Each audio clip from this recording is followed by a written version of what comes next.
Hi everyone, today we are going to talk about exports and imports. Exports and imports are important for the development and growth of national economies because not all countries have the resources and skills required to produce certain goods and services. Export is sending goods or services abroad for international trade and commerce. In global trade, exporting is the process by which companies from one country sell their goods and services to companies or consumers in a different country. Exports are defined as movable goods produced within the boundaries of one country which are traded with another country. The sale of these goods generates foreign currency earnings in the country that produced them and boosts its economic growth. Import is acquiring goods or services from foreign countries for domestic use. An import is a good or service bought in one country that was produced in another. Imports and exports are the components of international trade. If the value of a country's imports exceeds the value of its exports, the country has a negative balance of trade, also known as a trade deficit. Let's discuss some questions related to imports and exports. What are the benefits of exporting goods and services for a country? Benefits of exporting: economic growth, job creation, diversification, increased productivity, foreign investment, improved balance of payment.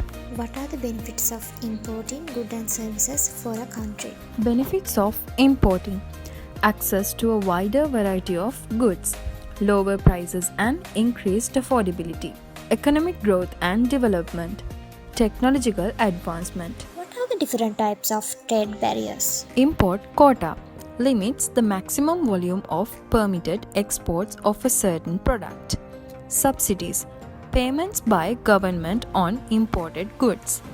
Import licenses: a document authorizing a national government to import certain goods into its territory. Trade restriction: an artificial restriction on the trade of goods and or services between two countries.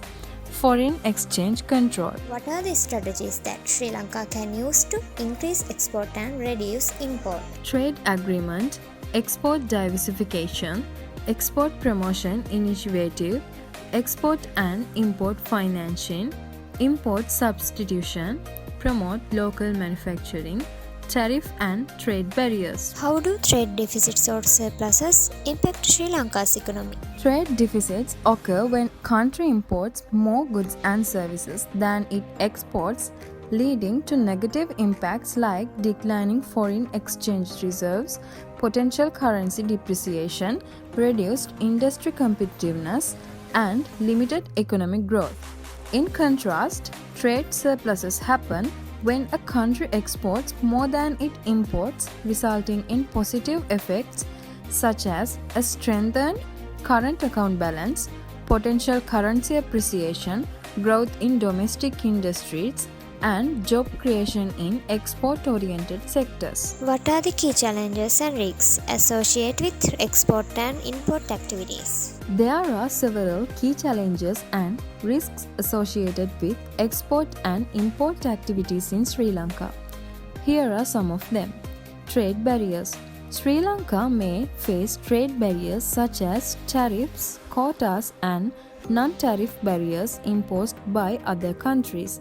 These barriers can increase the cost of imports and restrict market access for Sri Lankan exporters. Infrastructure constraints.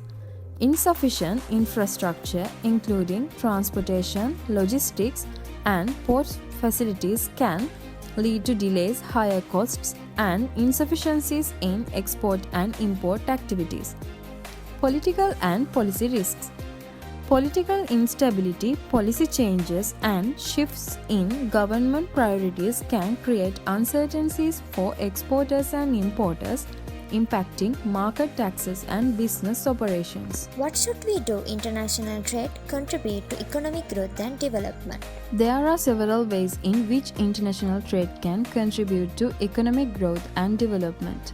International trade plays a crucial role in promoting economic growth and development by creating opportunities for businesses, improving efficiency, driving innovation, and facilitating the exchange of resources, knowledge, and technology. It is important for countries to engage in open and fair trade policies to maximize the benefits of international trade for their economies.